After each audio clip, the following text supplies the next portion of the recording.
tous ensemble. L'enjeu de cette première table ronde, c'est de parler du slogan de la profession, garant d'un cadre de vie durable. Comment s'en sert-on pour s'approprier la performance? Pour cela, deux experts vont nous éclairer pour lancer ce congrès. Oui, Florence, alors pour mieux comprendre comment penser la performance de façon plurielle, ces deux spécialistes vont nous rejoindre. Je vous demande, s'il vous plaît, de les applaudir. J'appelle Sylvie Calébossis, responsable pôle raison d'être, la société à mission chez Des Enjeux et des Hommes. Bonjour Sylvie, installez-vous. Et j'appelle également Adrien Fortabat. Il est directeur de la stratégie chez BETC Corporate, une agence de communication. Merci à tous les deux d'être là. Vous pouvez les applaudir.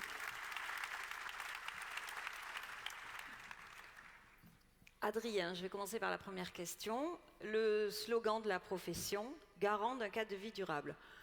Comment ce slogan a-t-il été généré?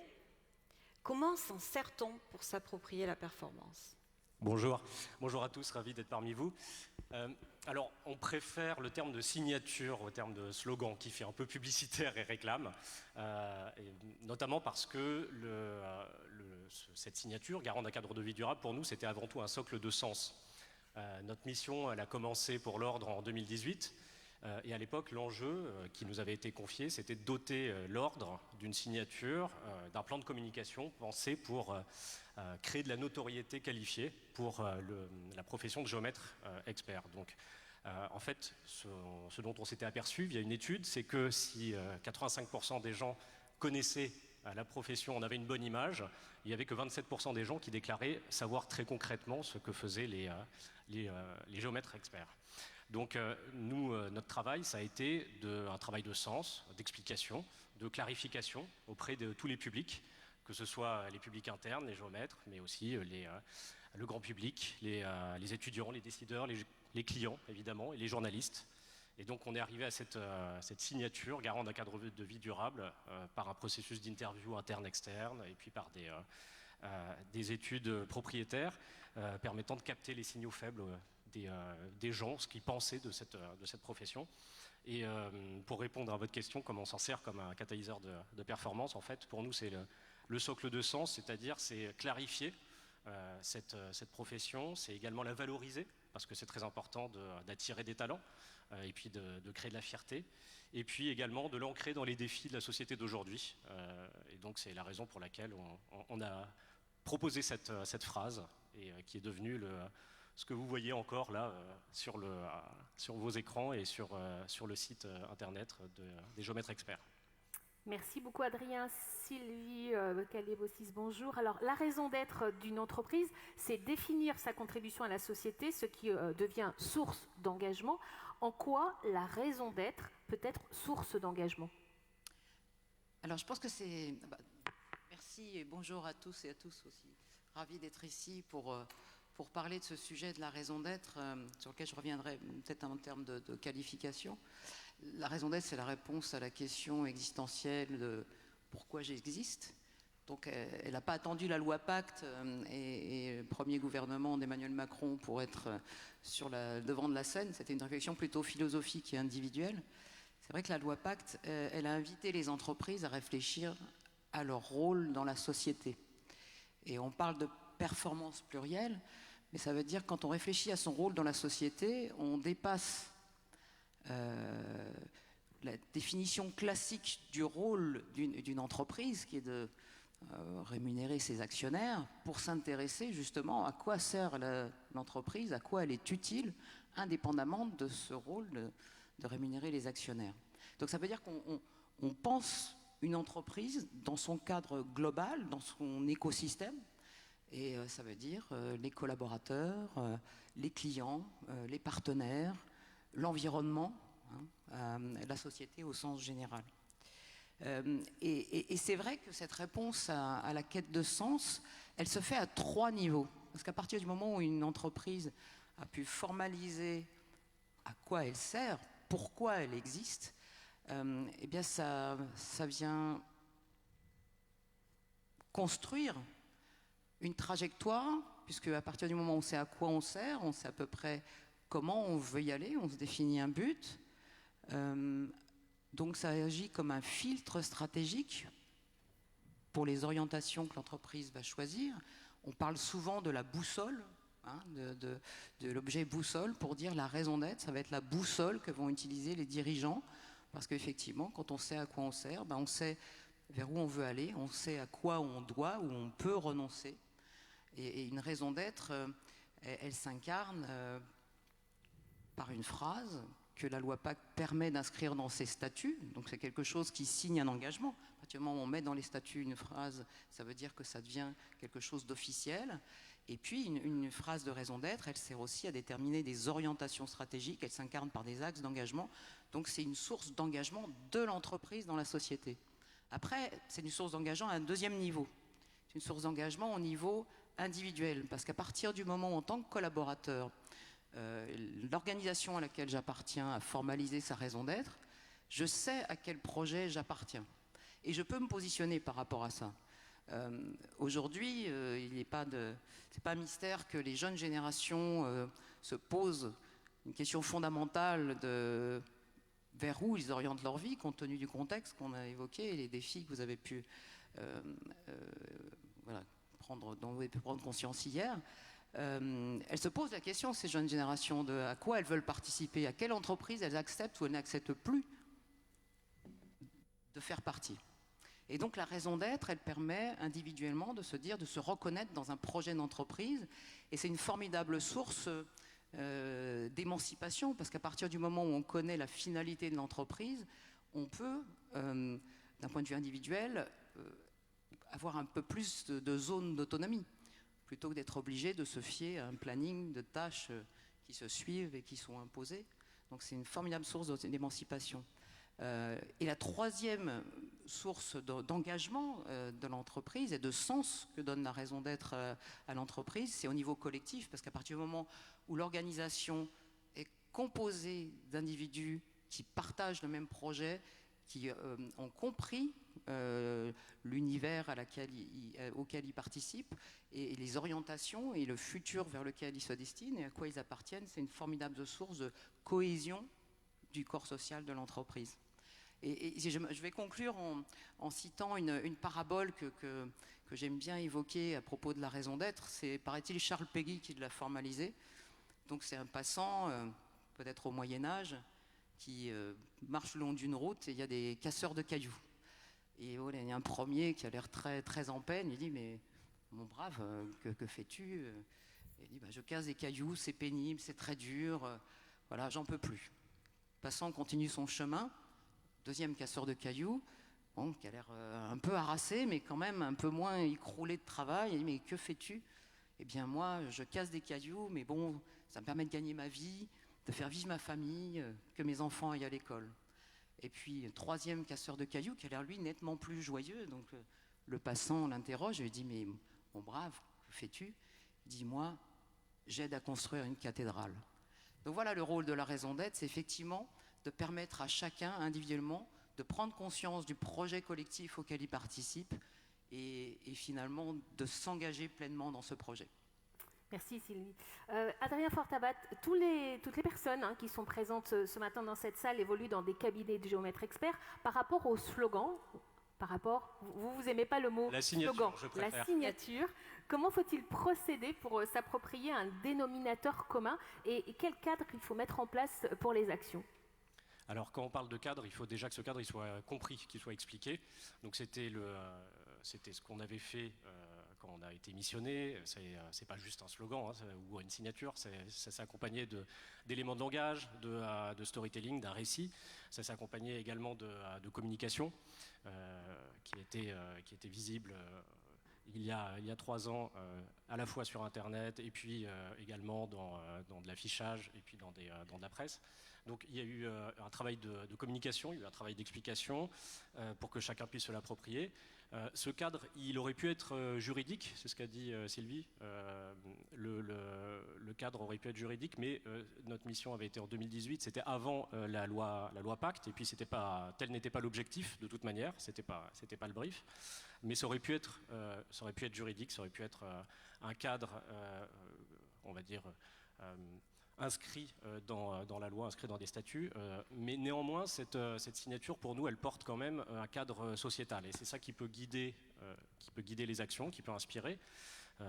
Ça doit permettre non pas une raison d'être, parce que c'est pas une raison d'être, mais ça doit pouvoir donner une raison d'agir à partir du moment où on comprend exactement ce que veut dire que garant d'un cadre de vie durable. Et pour nous, garant, c'était avant tout la précision, la rigueur, l'indépendance, tout ce que vous pouvez être au quotidien.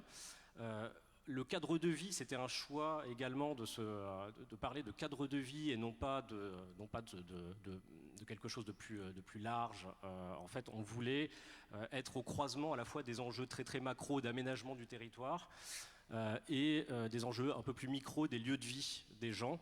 Et que c'est pas anodin cadre de vie parce que ça parle à tout le monde, c'est très concret, c'est dans la vie des gens, tout le monde peut se projeter là-dedans. Ça signifie qu'on est pragmatique, que vous êtes humain, que vous êtes à hauteur d'homme, que vous parlez un langage concret et que vous prenez en compte ce qui a du sens pour les gens, ce qui améliore leur vie en fait concrètement. Et enfin, pourquoi durable, le dernier terme? Évidemment, ça porte la dimension temporelle puisque vos actes sont là pour durer, pour dire la propriété, mais ça porte également la dimension, la responsabilité écologique, la responsabilité environnementale qu'il y a de plus en plus, la responsabilité sociétale que vous avez soulignée. Ça permet de se projeter aussi dans les enjeux d'aujourd'hui, dans les enjeux de l'avenir. Donc voilà, c'est pour toutes ces raisons qu'on avait choisi cette phrase qui donne un véritable cadre d'action. C'est explicatif, mais je pense que pour tous les experts, pour tous les géomètres experts, ça peut donner aussi un cadre d'action. Et enfin, je pense que le cadre, il doit être crédible. Et ça, quand on parle de raison d'être, quand on parle de vision ou de mission ou de signature, peu importe le terme, on a vu ces dernières années, depuis la loi Pacte, une espèce de frénésie d'entreprises et d'organisations qui voulaient créer leur raison d'être et qui voulaient utiliser souvent des termes un petit peu haut perché. Tel n'a pas été notre choix, parce que je pense qu'il faut rester humble dans ces cas-là, il faut rester concret, pragmatique, parce qu'aujourd'hui, avec cette exigence de rentabilité qui arrive avec la crise, probablement qu'il y a le réel qui arrive et on va voir si les actes sont à la hauteur des engagements et des paroles.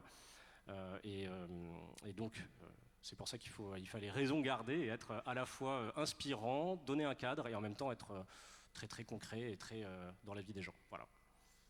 Merci. Sylvie, quelles sont les conditions qui permettent à la raison d'être de créer de l'engagement? Alors c'est vrai que nous, en tant que cabinet, on s'appelle Des enjeux et des hommes, donc on est très proche des hommes. Et notre principale spécificité dans la façon dont on procède, c'est d'avoir recours à l'intelligence collective. C'est-à-dire si la raison d'être, elle doit vraiment donner ce sens aux 3 niveaux que j'ai expliqués, eh bien, elle ne peut pas se définir sur un coin de table et en chambre, mais vraiment en s'appuyant sur l'ensemble des parties prenantes auxquelles, d'une certaine façon, elle va devoir parler.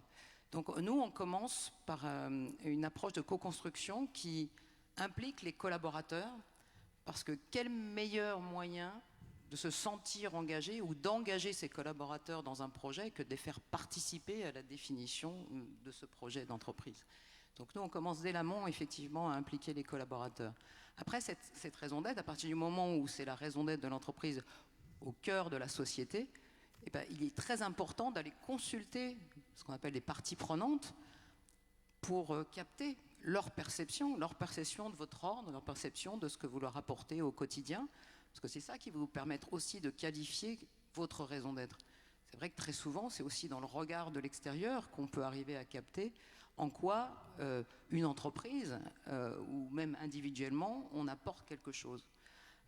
Donc c'est vrai qu'on a aussi ce besoin d'aller interroger, alors ça peut être des tables rondes de clients finaux, on travaille sur toutes sortes d'entreprises de toute taille et de tout secteur.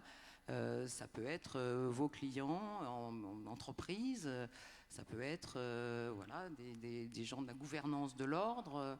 Donc c'est ce qui permet effectivement de créer ce sens collectif et c'est déterminant pour s'engager dans le projet collectif. Après, la troisième condition, c'est que cette réflexion sur la raison d'être, elle s'incarne en axe d'engagement. C'est-à-dire que de cette phrase, pour qu'elle ne soit pas simplement une signature publicitaire qui est diffusée dans les médias, il faut qu'elle soit incarnée par des actions. Je parlais tout à l'heure de renoncement, de priorités stratégiques, vos axes d'engagement.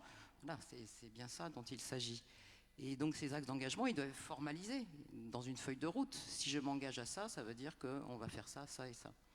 Et ça, c'est une façon de formaliser l'engagement. D'autant plus si on veut accéder à la qualité de société à mission, qui est l'opportunité aussi que propose la loi Pacte, c'est-à-dire que ces axes d'engagement, tout d'un coup, sont aussi dans les statuts. Donc, quelle meilleure façon de s'engager que d'aller mettre dans ces statuts un certain nombre d'objectifs environnementaux, sociaux, etc.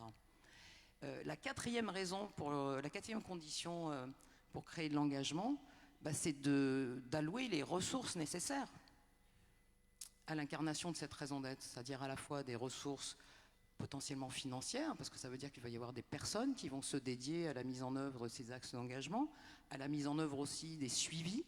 Et ça, c'est la dernière condition pour moi de l'engagement, c'est que si je participe à un projet ou si on m'a donné l'impression que je participais à un projet fédérateur important pour moi, mais qu'au final, je n'ai pas les moyens de vérifier que l'entreprise dont je fais partie ou dont je suis client avance sur cette feuille de route et peut m'éclairer sur ces avancées, il y a peu de chances que je me sente très, très engagé dans ce projet. Alors, lors de nos séances de préparation, vous aviez fait référence à Saint-Exupéry. C'est vrai qu'il y a quelque chose de...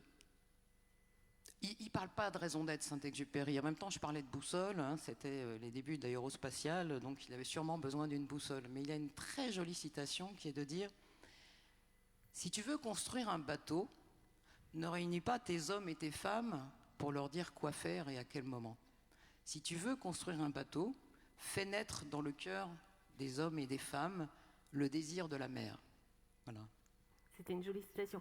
Je vais vous poser à tous les deux la même question. Comment la raison d'être vient redéfinir ou actualiser la notion de performance? On commence avec vous, Adrien. Oui. Alors, bon, on l'a déjà un petit peu évoqué, puis dans votre propos introductif également, puisque évidemment, on parle de performance économique, mais on parle aussi de performance environnementale, de performance sociale, sociétale. Moi, je pense que c'est intéressant ce terme de raison d'être et cette vogue actuelle, parce que ça permet d'actualiser la performance au niveau temporel. Déjà, ça réactualise ça réconcilie le temps court et le temps long, quelque part, de la performance. Parce que ces dernières années, la performance économique des entreprises était de plus en plus jugée sur la base d'un trimestre. Les rapports s'enchaînaient. Si la performance n'était pas au rendez-vous au niveau trimestriel ou semestriel, ça commençait à devenir pressant, il commençait à y avoir une vraie pression sur le dirigeant. La raison d'être, ça permet de donner un horizon à long terme à l'ambition stratégique de l'entreprise. Donc déjà, c'est une manière quand même de dire voilà là où on va et de montrer que la performance à court terme doit pouvoir se propager, se projeter dans une direction qui est cet horizon à long terme. Donc déjà, il y a l'articulation temps court, temps long qui est intéressant. Je pense que ça réconcilie aussi la performance individuelle et collective à travers les belles métaphores de Sylvie. On l'a déjà un petit peu évoqué, mais effectivement, ça permet de réconcilier la performance individuelle des gens, des talents, avec le but de l'entreprise. Ça leur donne du sens, ça leur donne une direction. Ça permet aussi de donner envie à des talents à l'heure où les médias parlent de la grande démission. Alors, je ne pense pas qu'il y ait encore de véritables grandes démissions en France, mais en tout cas, il y a des vraies problématiques de recrutement, on le voit tous les jours. Donc ça permet quand même de donner envie. Et puis, ça permet de réconcilier performance financière et extra-financière. Ça donne un autre éclairage que celui des résultats purement financiers. D'ailleurs, ce concept de raison d'être, en fait, il est revenu sur le devant de la scène il y a 3-4 ans, fortement, à un moment, je pense, de crise du capitalisme. Des grands médias, et puis même le forum de Davos, qu'on ne peut pas soupçonner de communisme, avait sorti un rapport qui s'appelait The Great Reset. Même Larry Fink, patron de BlackRock, premier gestionnaire d'actifs mondial, avait enjoint dans sa lettre annuelle toutes les entreprises à adopter une raison d'être et à s'engager sur des performances extra-financières. Donc c'est quand même pas anodin. Donc pour lui et pour beaucoup d'acteurs, les deux sont liés. Et donc c'est quelque chose qui est intéressant à considérer. Pardon, j'ai été un peu long, vas-y, à toi. Mais non, je vais rebondir sur ce que disait Adrien. On a pu éprouver, en fait, nous qui sommes spécialisés sur ce sujet, on a pu éprouver que en fait, la raison d'être était une formidable source de résilience pour l'entreprise. Et Adrien parlait de la crise qu'on a pu traverser, puis qui se concrétise par diverses formes assez préoccupantes. Mais en tout cas, lors des premiers confinements, les chefs d'entreprise qui avaient lancé une démarche de raison d'être et qui l'avaient formalisée et officialisée, plusieurs ont témoigné sur à quel point le fait d'avoir cette boussole leur avait été utile dans la tempête. Et c'est vrai que quand on est dans le brouillard et dans le gros grain, bah une boussole, ça peut aider à savoir où on va, en tout cas où on veut aller. Typiquement, moi j'ai eu la chance d'accompagner la Maïf dans sa raison d'être, et Pascal Desmurger a lui-même évoqué à quel point effectivement il s'était interrogé sur la raison d'être de la Maïf dans la société et comment ça avait permis d'acter, sans qu'il y ait quasiment de discussion, la décision qui a été prise de rétrocéder les primes d'assurance automobile au moment où les automobiles restaient au garage et donc a priori l'assurance n'avait pas lieu d'être. Ensuite, c'est une source de résilience, je dirais sociale, mais ça a aussi un lien avec la résilience économique. À partir du moment où je me sens bien dans mon entreprise parce que j'adhère à son projet, eh ben, je me sens mieux, je suis plus performant, il y a moins d'absentéisme. Donc ça, c'est quelque chose d'important. Et puis surtout, à partir du moment où j'évoquais cet enjeu d'émancipation et d'autonomisation, à partir du moment où je suis autonome et entre guillemets émancipé, ça veut dire que face à la crise, j'identifie des choses, j'identifie des stratégies. Ça permet donc à l'entreprise d'être beaucoup plus agile et beaucoup plus réactive, de façon juste. Et même indépendamment des temps de crise, d'être beaucoup plus innovante, parce que chacun au plus près du terrain peut identifier les opportunités. C'est une source de résilience, je dirais, sociétale et environnementale, parce qu'à partir du moment où on a formulé un axe d'engagement, notamment de respect vis-à-vis de l'environnement, de réduction de son empreinte écologique, c'est aussi quelque chose qui est demandé par la société. Et je pense qu'on n'est pas grand devin en se disant que les entreprises totalement irresponsables ne sont plus pour très longtemps en activité, parce que cette quête de sens, elle ne touche pas seulement les collaborateurs qui peuvent déserter une entreprise irresponsable, elle touche aussi leurs clients qui vont se détourner de la marque et de ses produits.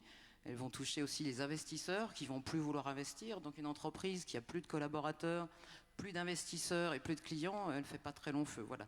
Donc à tous les niveaux, nous on a pu avoir les preuves que la raison d'être est une source de résilience à la fois en termes économiques, social, environnemental et sociétal. Adrien, vous voudriez ajouter quelque totalement, chose? parce que l'exemple de la Maïf est parfait et son dirigeant est hyper inspirant. Chaque fois qu'on le voit en conférence, c'est une entreprise à mission en plus.